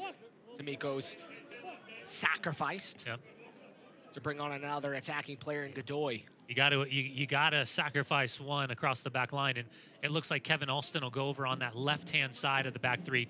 Walker Hume will play centrally, and Orozco will come on this right-hand side. With Hume having the night he's had, you have to wonder if the Monarchs are going to try to go straight at him and force him to make decisions. Well, you have to, honestly, Landon, based on his physical traits, you have to play him in that position because you can't risk him being a marking outside back. You have to let him live or die by being the central defender because it's pretty obvious his range of motion, his turning radius is a bit slow. You don't want him isolated in the channels 1v1. Free kick coming, handball on the Monarchs. Aiden Quinn will stand over this one. Quinn 7 assists on the season. Luke Mulholland, one-man line. Line of demarcation atop the 18. Gotta keep an eye on Hume, who's drifting towards the back, defended by Conrad Plua. Conversation, little bumping, shoving, pushing, pulling. Yeah, with Orange County's aerial ability, set pieces like this always make me nervous. But do you float one in or do you try to bend one right around the penalty spot? Quinn puts it in back post, headed towards goal. Godoy just had to put it back on frame as Ochoa was on the ground, but could not redirect that one. And the 18-year-old Ochoa comes flying off his line, but he's late there, as you got to give Michael Seaton credit. Rises up well, gets to the ball first. Ochoa gets a touch, but then a half opportunity for Godoy to make an instant impact and just pushes it wide and right. It's going to be a throw-in for the Monarchs.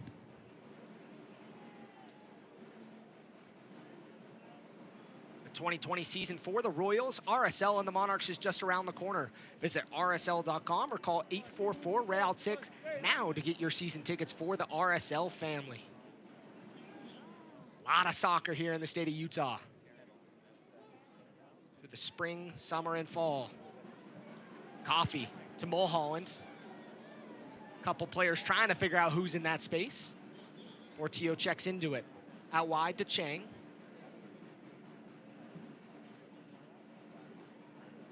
Chang dispossessed. And the Monarchs are going to try to open it up. You know, there's Landon, a foul called. You brought something up a second ago, and I think we kind of take it for granted at times. When you think about, I came in 2005 to be a part of this organization at Real Salt Lake, and to think about the infrastructure, and another yellow card handed out right there. Walker Hume. But if you think about, whether you're talking about Real Salt Lake, you're talking about the Utah Royals, you're talking about Real Monarchs, you're talking about this unbelievable stadium and academy setup, the infrastructure, the grounds, the fields, the STEM schools. It's really incredible how we've seen this unbelievable amount of growth. When we came here in 2005, be a part of Real Salt Lake, you know, you had the foundation of soccer, but in a lot of ways, it was still new. To see what Mr. Deloy Hansen has built and seeing from an infrastructure what those in charge have been a part of, it really, really is incredible. The growth of soccer. I mean, I'm a Utah boy, having grown up jealous. here, and there was nothing like this. So props to Deloy for building such an incredible legacy here in Utah for the soccer fans out there. Free kick coming for the Monarchs.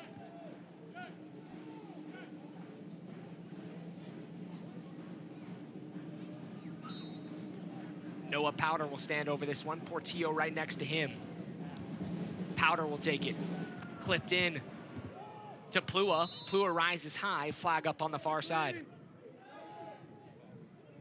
Oh, we talked about that change to 3 in the back with Walker Hume playing centrally and Orozco sliding out to one side, Alston sliding over to the left-hand side to replace the departed Joseph Amico. Now with Walker Hume sitting on that yellow card, being isolated by himself as that central defender in the back 3, even more pressure about his decision-making, which at times has been called into question since the opening of this match. You have to wonder, will the Monarchs continue to try to attack up that gut like I mentioned, because now you're attacking on a player with the yellow card. Put him into making decisions. Quinn, he'll pick up his head. Powder slow to get back, pushed across, saved off the line, still inside the area. And Tate Schmitz, have yourself a bow. You know, the running that Tate Schmidt as well as Noah Powder has put in on these flank players up and down has been nothing short of incredible. But the responsibility of Schmidt to protect his goalkeeper. If that ball is not involved in your direction, can you protect the back shoulder? That's what Schmidt does. Portillo, he teased things up for a second like he was gonna, or lines things up like he was gonna tee off. With Hume there to defend it well. Yeah, give Orange County credit. They're making the most of these small, minuscule half opportunities. I'll tell you what, Monarchs in the midfield, a bit naive with how slow they're recognizing where the danger is coming from. The defense bailing them out, one of the benefits of having 5 in the back. And quite honestly, Landon, going down a man with Harry Forrester showing his second yellow just 5 minutes into the second half, the substitutions of Jones, Crisostomo, as well as Godoy have provided a different element. So give credit to Braden Cloutier for trying to get back in this game. Ball across, trying to find Chang. Chang's gonna stay onside. Chang back to Powder. There's not any big bodies inside the box. The Monarchs will elect to pull it back and keep possession. It's very evident, Landon, as you can see the hunters for Orange County in the midfield trying to see if they can get one of these balls picked off, and then very quickly with Jones and Seaton just kind of having the freedom to relax a little bit and just look for the explosion. So it's sit, defend, keep the game in front of you, and the moment that you win the ball, try to find either Jones or Seaton up top. Good ball from Coffey. Blake, he'll take a shot just wide. Jack Blake, what a look. Yeah, it's a deep lying run, and Kevin Alston has Chang just to his left-hand side, and you can see Alston, he's caught in between, and it's through no fault of his own. With no immediate pressure and no midfielder to deal with Blake, no backtracking. If he steps too early, it's a simple slotted ball for Michael Chang to be in 1v1. So he says, I'm going to cut down my chances, the shooting percentage, and say, Blake, from that distance, see if you can beat my goalkeeper. And Jack Blake is capable, but Due, also a phenomenal keeper. Orange County down 2 goals, trying to pull one back and make things interesting here in the 72nd. all over the head of Jones. Monarchs smartly keep possession. This is where you let the ball move. Tired the legs of Orange County. Triangles, triangle passing. That's what you're looking for. You're constantly looking, Landon, for the triangle movement to create 2v1s, 3v1s. Ryden communicates nicely with Great Ochoa. ball, great ball. Ochoa speeds one out. Get at him. Chang gonna run forward. Due comes off his line smartly. Hold it. Use your body. Yeah, it's great. It's great stuff from the goalkeeper. You have to find that happy medium between being aggressively connected to your back line, especially when you're down a man. I would have rather see Coffey recognize he was 1v1 with Hume and take him to the corner, but he tried to delay, bait Hume in, and then kind of find the way to the pass for Chang, who had to jump on his runners. You have to wonder if a few of these attacking players have smelled the blood in the water with Hume. Yep. Yeah, if they can get this next goal, obviously it'll be game over, and I think that'll kill the hopes. Chang sees Hume in front of him. He'll play it forward to Coffey. Inside the box, Coffey denied! Big save by Due. And that one could have been all she wrote here at Zions Bank Stadium. Due keeping Orange County in this one. It gives you hope. It gives you hope. That is such a massive save. Great opportunity between Chang and Coffey once again. And for Kyle Coffey, he'll be frustrated with the opportunity missed. But that is a massive, massive save from the goalkeeper. And again, it gives Orange County hope that they continue to try to claw back into this match, being down 3-1. Orange County down 3-1 and down a man. And I think that's the thing that has really hurt this side. They've had some attacking presence, just don't have the numbers to close down those angles that the Monarchs are exploiting. And again, go back to the red card.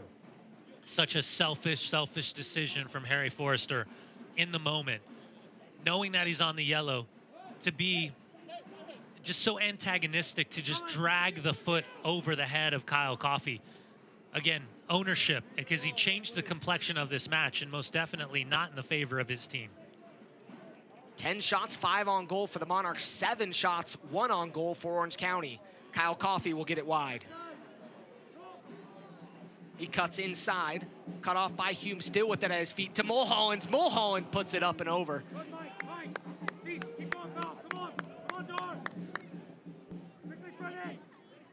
74th minute of play here at Zions Bank Stadium. Quarterfinal matchup in the Western Conference. The 4-5 matchup. Two of the most exciting hot teams in the USL to finish the season. But Orange County not looking like themselves. A few mistakes cost them early, and they just haven't been able to completely get into the flow of this game. Yeah, I've been really impressed with Tate Schmidt once again. I think every time that he's stepped on the field with a half opportunity, whether it's been with Real Salt Lake or it's been with the Real Monarchs, I think he's done a very, very good job taking that opportunity with both hands. 2 assists, 43 touches, 2 shots blocked, and 35 passes in this game as he's played well all night long. And again, when you're talking about maybe 2020 for Real Salt Lake, Eric Holt, strong performances every time he got chances with the first team at Real Salt Lake.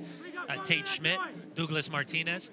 I think it's important for Justin Portillo to get the amount of games he's gotten. Obviously, bringing in Everton Luis has been unbelievable for RSL this season and such an important acquisition for the club, and probably given a few more years to the legs of a guy like Kyle Beckerman. But I think Portillo is still one for the present as well as the future. It's another one you have to wonder who's the rightful heir to that throne. Yeah. Chang. To be determined, I think. Inside the box, Everton Luis is filled in nicely, but you have to wonder, is the guy on this Monarch side that maybe steps up, gets an opportunity? We have Jordan Pena, one of the young academy players that's still growing, and maybe his time's not yet, but can he figure a way to take that next level? Yeah, I mean, even Arriaga, I mean, you've got a lot of really good talent coming through the pipeline. And we've seen it with the U.S. Under-20 national team. We see it with the current crop of the Under-23s that'll qualify hopefully for the Olympics this time around. I think and I go back to the infrastructure conversation, I think it's important to find that unique balance of giving opportunities to young kids coming out of kind of the homegrown academy side, mixed with and sprinkled with veterans that you can find that are looking for those opportunities to maybe prove themselves. And Matt Beasler kind of being a perfect example. Didn't work out at one place, works out at the Real Monarchs, and then works himself into a really, I think, important role at times for Real Salt Lake. Opportunity coming. Schmidt inside the box. Tate Schmidt. Goal! Schmidt has to be the man of the match. 1 goal, 2 assists. What an afternoon for Tate Schmidt.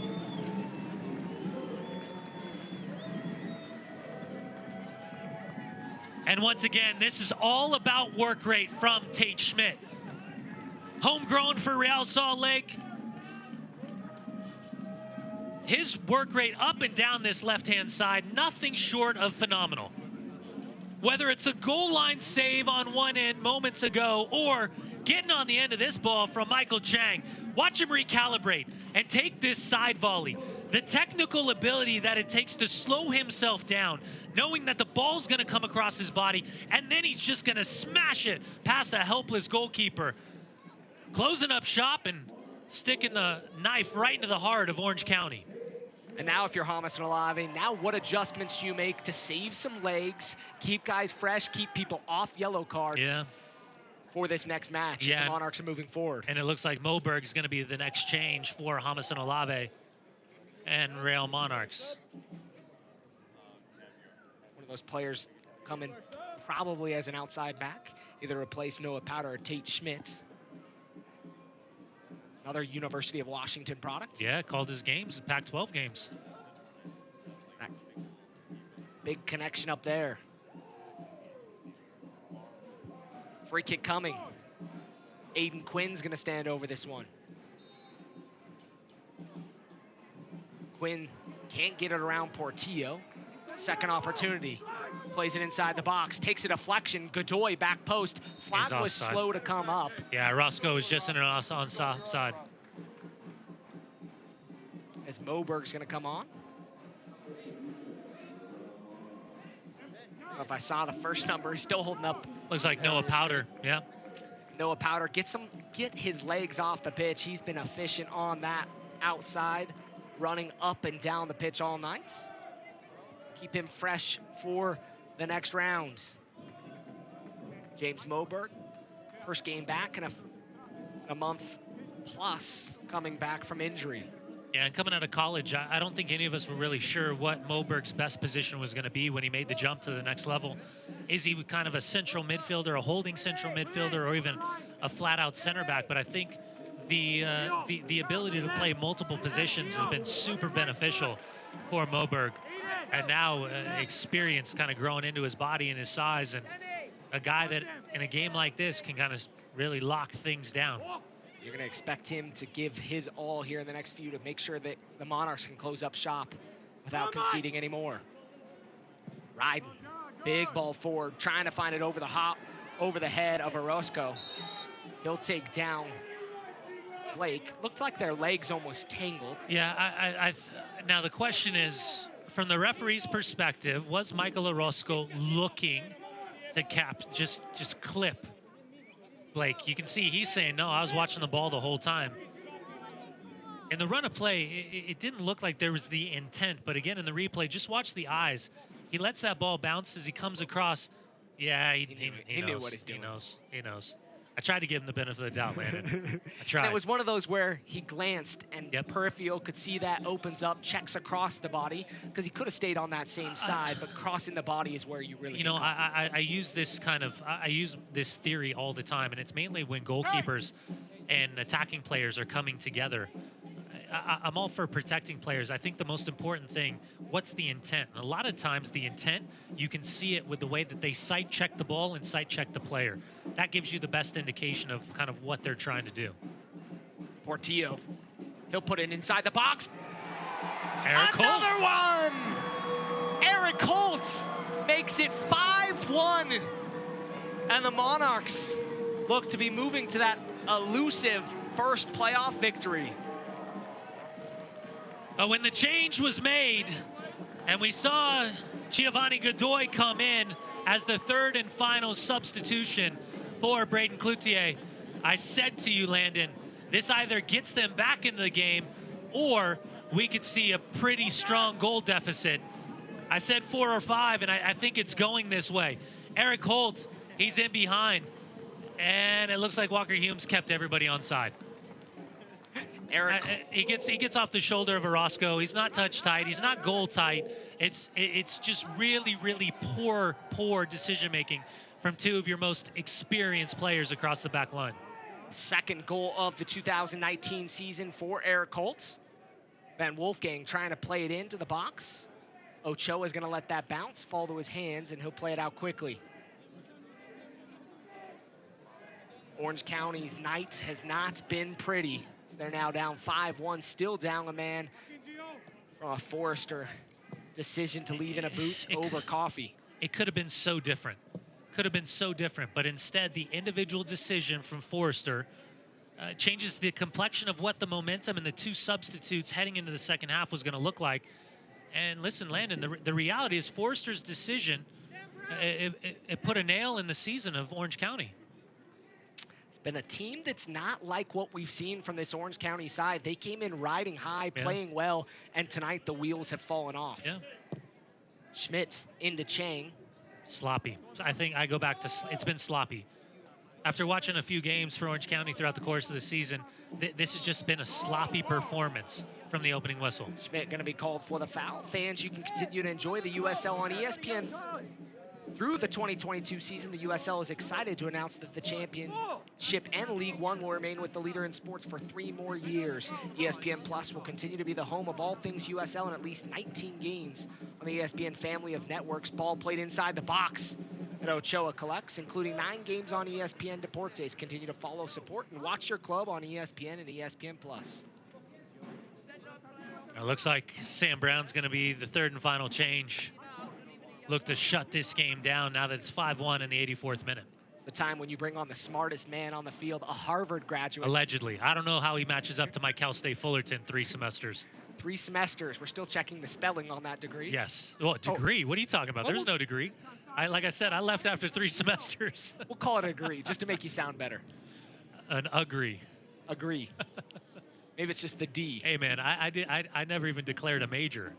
My big claim to fame is I didn't have to go to study school. You could debate mine. Mine's BYU Hawaii. There you go. Out in the islands. Yeah, that's maybe nice. Maybe I'm the smartest man nice. out here tonight. Ball's going to be played through. Jones not there. Ochoa's going to come off out and collect.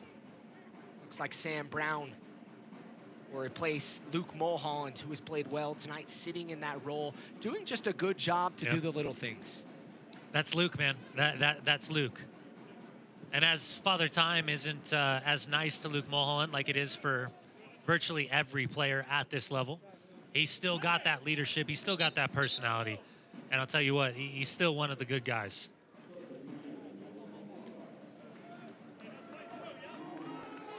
He played earlier with Tampa Bay Rowdies in a very solid season for them in the USL Championship a handful of years ago. Yeah, listen to this crowd. Everybody knows Luke. It almost sounds like boos oftentimes, but it's just that low Luke. Well, it sounds like that in Atlanta, too, with Brad Guzan, because they say goose, and then all of a sudden it sounds like boo. Headed forward by Brown as he gets his first touch in the match. Jones going to try to go forward. Nicely done by Kalen Ryden to stick that foot in there and poke it away. Yeah, I'm really interested to see what happens with the Jamaican international Michael Seaton. Big .9, 12 goals, 5 assists, just 23 years of age, and based on his movements and kind of the chances that, the minimal chances in terms of the service and the quality of play from Orange County tonight, kind of what his future looks like. I think he could be a big asset that flies under the radar. And he showed his speed tonight, his capability in the air, and his attacking prowess. And it's that delicate balance, right? A young attacking player, you know, how high do you go? Do you stay at this level knowing that you're going to get the games and get the opportunity and the development, or do you want to go in and try to gut it out, battle it out? And especially with what is the interesting dynamic with designated players and target allocation money players, when ultimately every MLS team can come in and kind of upgrade through the financial ability to go worldwide. Jones on the touchline, defended away by Holtz, and it'll be a corner kick for Orange County. And one of the things that you were talking about, the challenge is being a striker in that situation. Yeah. Most of the time, that's filled with those Any DPs attacking players, yep. and allocation money. So is it more important to get games? Yeah, and it's wide attacking players. It's players that are going to put statistics up. Godoy puts it inside the box. Ochoa nicely punches it away. Second opportunity up and over. It becomes an interesting conversation. I think it kind of bleeds also into the full U.S. men's national team, because as we've seen, kind of with more and more designated players and target allocation money players, once players start to get out from underneath what was the Tab Ramos U.S. Under-20 national team, when they go back to their individual MLS teams, especially the attacking players, what happens to their minutes? What happens to their game time?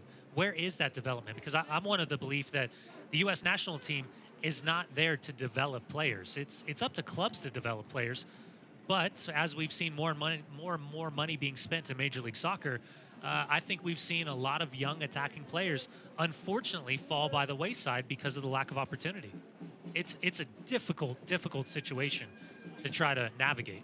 One of the things that we've seen, though, is this USL championship has grown the importance massively. Of it, yeah, 100%. And it just is showing. I mean, Orange County, well, originally OC Blues, was one of those original 12 founding members. Now it's up to that 36 members in this league, and the league's just growing, and the importance is really showing these young guys getting time, getting experience. In games like this, you can't hate on it. No.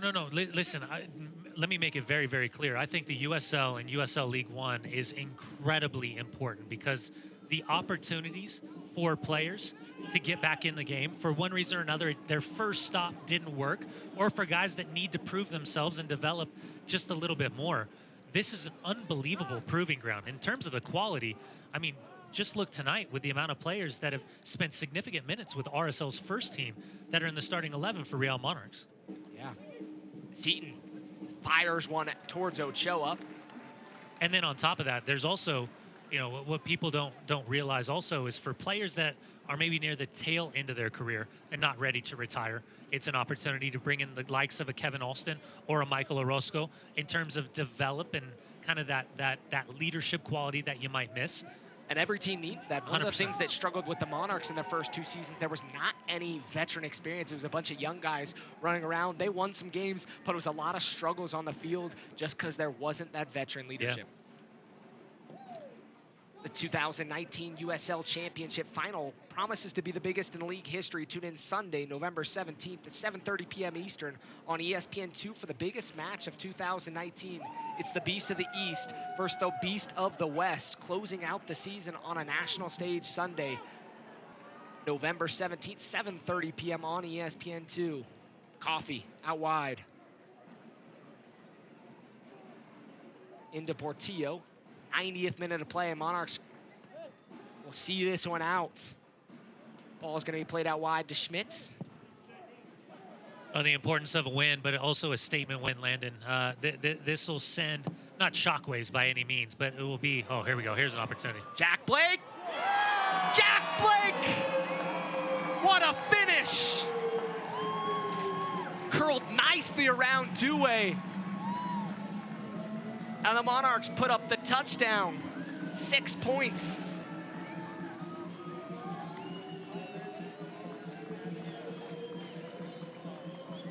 Well, and again, I go back to the red card for Forrester in the 50th minute, and then the final change from Bladen Coutier, taking off Amico, bringing on a Godoy. And I said that either gets you back into the game or it opens up this team for it to get really ugly. I said 4 or 5 goals. That's exactly what we're getting in terms of the difference at the final whistle. The mistake, and it's just a pickpocket move from Jack Blake. Steps inside, gets the touch, strips the defender. Watch this. Oh, poor Aiden Quinn. And then just picks out that far post side net. Very technical finish. Jack Blake, 2 goals to get himself the brace. 58th and 90th for Jack Blake. Monarchs 6-1, and I don't think this is a scoreline people saw when they saw this matchup between these two sides. They figured it'd be a tightly contested game, but the Monarchs have run away with this one here in the second half. Yeah, it'll up their chances. They won't Ah, what a great goal Seaton from gets Seaton. one back. What a great goal from Seaton. Pulls one back. Michael Seaton here in the 91st. Yeah, and that'll be frustrating for Jamison Olave and company, just because right now you're looking to close up shop. But again, Darwin Jones, Michael Seaton, fantastic goal for the 23-year-old. And again, showing what a big presence he has been all season long up top for Orange County. And Michael Seaton, like you talked about, that is really something clubs around GMs want to see, a guy that has no quits. 23, 13 goals on the season, and has been fighting the entire time. Absolutely. Jamaican international, I think we're going to most definitely see him. It'll be interesting to see if Orange County can hold on to him. Let's put it that way. He has the talent to do some big things. Holtz pushes it away. The road to the 2019 USL Championship continues Friday, November 1st on ESPN Plus with the conference semifinals. For specific match dates and times, visit uslchampionship.com and tune in for every minute of the playoff action on ESPN Plus.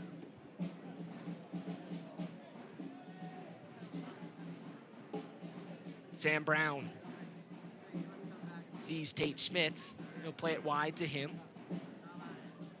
3 minutes of stoppage time, and we're almost 30 seconds away from this one ending in a big win for the Monarchs. Sam Brown going to be taken down from behind. Yeah, I want to make sure I get this in, Landon. For the Orange County fans, it's been an incredible season, and it'll end in disappointment based in the manner of which we saw Forrester take that second yellow and kind of completely change the complexion of this game. But while chasing this game, I'll tell you what, the heart and soul of these players on the field to put in this type of work rate, this type of fight, this type of grit, you should be happy with the way that these guys represented the badge in the second half. And the County Line Coalition has supported them strong all season long. Monarchs, 90 minutes of soccer, and they'll take their first, franchise first, playoff victory for the Monarchs. 6-2 win for them. It's a statement game and an important statement game, I think, for Real Monarchs. And when you head into a match like this, first off, you want to handle your business, but most importantly, you want to be in a situation where you can say going forward, guys, we might not be the favorites, but we are a team that you do not want to face. This will give them momentum, it'll give them confidence, and Jamison Olave, outside of that last goal, will be very, very happy with what he saw. And Jamison Olave is going to have a task in front of them. The Monarchs have to sit and wait tonight, watch the game, late night game for Phoenix Rising and Austin Bold, but a chance to sit and know your fates will come. They're going to have a tough battle. Monarchs took care of business. Now it's just a waiting game. Yeah, the biggest concern that I have is going to be Douglas Martinez. The fact that he came off with what I thought was going to be a hamstring issue after the first 45 minutes. In terms of team performance, you got to be happy with what you saw today. Outside of a few little things, you want to tighten the screws defensively and just making sure that unnecessary opportunities aren't being given up. And if it wasn't for that late goal, you would have felt like the defense pretty much did a solid job all night long. But that is a little concerning. You don't want things like that to bleed into the next game. Yeah, listen, we're nitpicking. We're nitpicking. It was a 6-2 win in a playoff match at home in a knockout format. So you're nitpicking. But those are the little things that could come back to haunt you later. Now, again, for Orange County, they've got to be proud of their season. They've got to be frustrated that an individual made such a selfish decision to completely change the complexion of this match. But outside of that, the heart, the grit, the soul, the desire, it was an impressive second half performance for the guys wearing Orange County jerseys tonight. Tate Schmidt, Jack Blake, both 2 goals apiece, as we're going to check out some highlights from this game, and an exciting 8 goals. And you don't get to say that a lot in playoff games, but 8 goals between these two sides. Yeah, and Tate Schmidt, goal line save on one end, minutes later, gets on the end, and the technical bounce across his body to take it first time.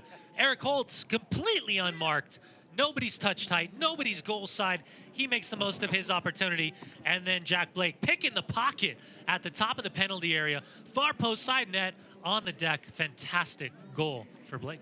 And like we talked about, this was win or go home. Yeah. This was now time for both these sides. And the Monarchs showed they want to advance, and they want to make a statement here moving into this playoff run. Yeah, the statement is the performance. The statement is the score line. For Braden Cloutier, he had to throw everything into this match with hopes of maybe pulling one back. We saw what Seaton did in the 90th +2 If he would have got that early, man, how nerve-wracking would this have been for Real Monarchs? It would have looked completely different. But give credit to James and Olave's side. They figured out a way to find the delicate balance of trying to go forward as early as often as possible, but while also making sure that they were tidy in possession.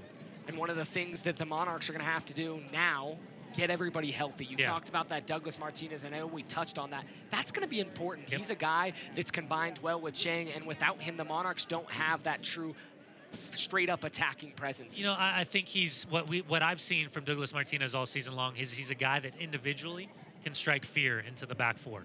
He will instantly be the target that opponents will try to neutralize.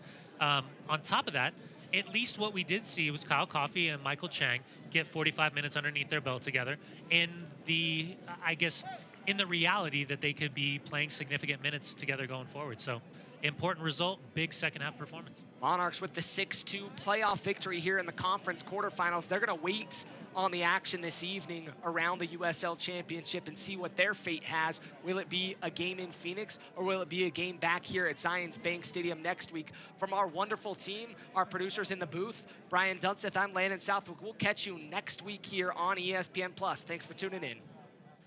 Tonight's match is brought to you by Zions Bank, for banking that always puts the best team on the pitch. Zions Bank is for you. By LifeVantage. Learn how you can take control of your own biology at lifevantage.com. This copyrighted telecast of the United Soccer League Championship cannot be retransmitted, rebroadcast, or reproduced without the expressed written consent of the United Soccer League Championship.